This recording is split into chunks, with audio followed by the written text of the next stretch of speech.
السلام علیکم ورحمۃ اللہ وبرکاتہ۔ الحمدللہ والصلاۃ علی رسول اللہ اما بعد۔ سورہ ہود میں اللہ تعالیٰ نے دو مقامات پر ایک جیسی آیتیں ذکر کی ہیں، لیکن ان میں صرف ایک لفظ کی کمی بیشی ہے۔ ایک جگہ ایک لفظ بڑھا دیا اور دوسری جگہ اس لفظ کو ختم کر دیا۔ ایک مقام پر اللہ تعالیٰ فرماتے ہیں وَأُتْبِعُوا فِي هَذِهِ الدُّنْيَا لَعْنَةً وَيَوْمَ الْقِيَامَةِ، کہ اس دنیا کی زندگی میں بھی لعنت ان کا پیچھا کرے گی، وَيَوْمَ الْقِيَامَةِ، اور قیامت کے دن بھی۔ اور دوسرے مقام پر اللہ تعالیٰ فرماتے ہیں وَأُتْبِعُوا فِي هَذِهِ لَعْنَةً وَيَوْمَ الْقِيَامَةِ۔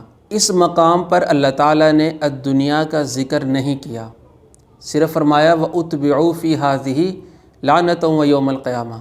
تو اس کی کیا وجہ ہے کہ ایک مقام پر الدنیا کا لفظ ذکر فرمایا اور دوسرے مقام پر ذکر نہیں فرمایا؟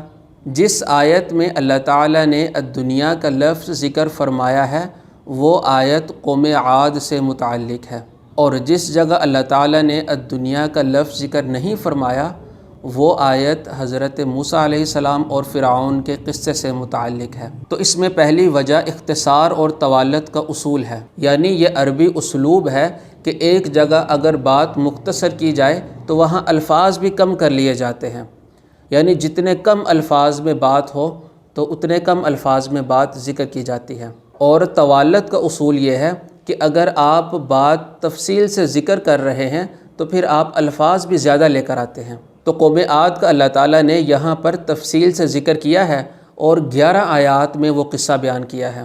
تو جب تفصیل سے ذکر کیا تو اللہ تعالیٰ نے اس آیت میں بھی الفاظ زیادہ کیے اور الدنیا کو ذکر کیا، وَأُتْبِعُوا فِي هَذِهِ الدُّنْيَا لَعْنَةً وَيَوْمَ الْقِيَامَةِ۔ اور فرعون اور موسیٰ علیہ السلام کا قصہ اللہ تعالیٰ نے یہاں پر مختصراً ذکر کیا ہے، یعنی صرف 4 آیات میں ذکر کیا ہے۔ تو جب اختصار یہاں پر اللہ تعالیٰ نے ملحوظ رکھا تو اس لحاظ سے اللہ تعالیٰ نے الفاظ بھی کم استعمال کیے اور فرمایا وَأُتْبِعُوا فِي هَذِهِ لَعْنَةً وَيَوْمَ الْقِيَامَةِ۔ دوسری وجہ یہ ہے کہ اللہ تعالیٰ نے قوم عاد کے قصے میں دنیاوی امور کا ذکر کیا ہے۔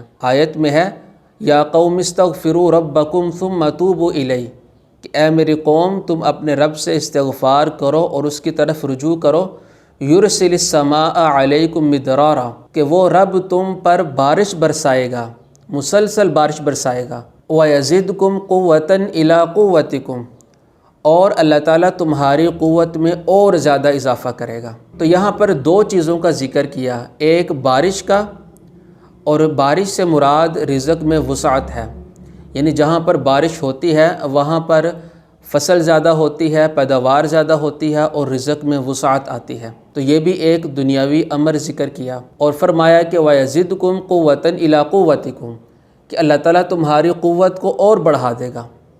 تو قوت ہر طرح کی ہو سکتی ہے، وہ مالی قوت بھی ہو سکتی ہے، وہ جسمانی قوت بھی ہو سکتی ہے، وہ معاشی قوت بھی ہو سکتی ہے، وہ سماجی قوت بھی ہو سکتی ہے، وہ سیاسی قوت بھی ہو سکتی ہے۔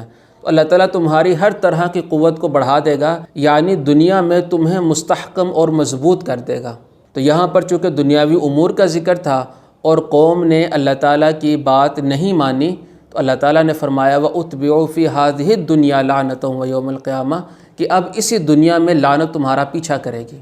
یعنی اگر تم اللہ کی بات کو مان لیتے تو تمہیں دنیا بھی مل جانی تھی، اور جب تم نے اللہ کی بات کو نہیں مانا تو اب اس دنیا میں بھی لعنت تمہارا پیچھا کرے گی۔ اور فرعون کے قصے میں چونکہ دنیاوی امور کا ذکر نہیں ہے تو وہاں پر الدنیا کا لفظ استعمال نہیں فرمایا۔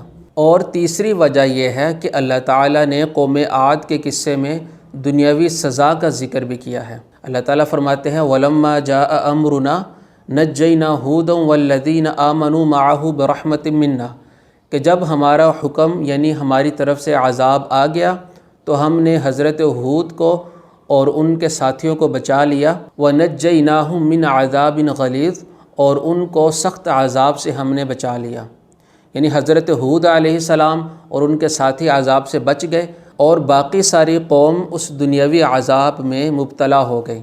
تو چونکہ اس آیت میں دنیاوی عذاب کا ذکر ہے تو اس لحاظ سے اللہ تعالیٰ نے اس آیت میں الدنیا کا ذکر کیا کہ وَأُتْبِعُوا فِي هَذِهِ الدُّنْيَا لَعْنَةً، کہ اس دنیا میں بھی لعنت ان کا پیچھا کرے گی۔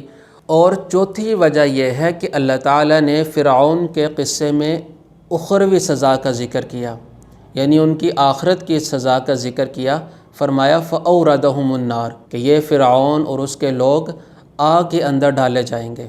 تو فرعون کے قصے میں دنیاوی سزا کا ذکر نہیں ہے بلکہ اخروی سزا کا ذکر ہے، اور قوم عاد کے قصے میں دنیاوی سزا کا ذکر ہے، اخروی سزا کا ذکر نہیں ہے۔ تو اس لیے اللہ تعالیٰ نے قوم عاد کے قصے میں الدنیا کا لفظ ذکر فرمایا اور فرعون کے قصے میں الدنیا کا لفظ ذکر نہیں فرمایا۔ تو جس جگہ الدنیا کا لفظ ذکر ہے وہ مقام اپنی جگہ بالکل درست اور پرفیکٹ ہے، اس کو ختم نہیں کیا جا سکتا، اور جس جگہ الدنیا کا لفظ ذکر نہیں ہے وہ مقام بھی اپنی جگہ بالکل درست ہے، اس میں کسی لفظ کو بڑھایا نہیں جا سکتا۔ بارک اللہ لی ولکم فی القرآن العظیم ونفعنی وإیاکم بالآیات والذکر الحکیم۔ السلام علیکم ورحمۃ اللہ وبرکاتہ۔